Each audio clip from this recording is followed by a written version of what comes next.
Nous sommes donc très inquiets de ce qui va se passer pour la suite, puisque cela veut dire à la fois entre le projet Trump-Netanyahou d'expulser l'ensemble des habitants de Gaza pour l'Égypte ou la Jordanie, en menaçant l'Égypte et la Jordanie de couper toutes les aides américaines, donc un projet total de nettoyage ethnique pour créer une Riviera au Proche-Orient, donc des hôtels de luxe et je ne sais quoi. Et bien de l'autre côté, en Cisjordanie, ce qui se passe est aussi un moyen de tuer définitivement la possibilité d'un État palestinien dans le sens des résolutions de l'ONU.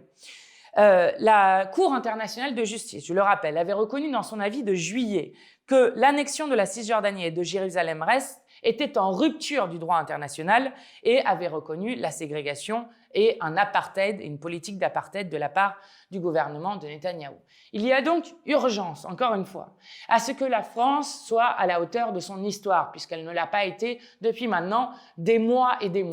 et reconnaisse l'État de Palestine aux côtés des centaines de pays qui l'ont d'ores et déjà reconnu comme un symbole important pour la paix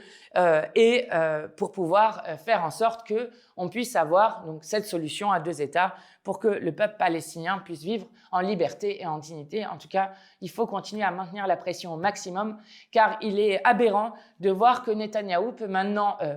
violer le droit international sans que personne ne dise ou ne fasse rien, dans une sorte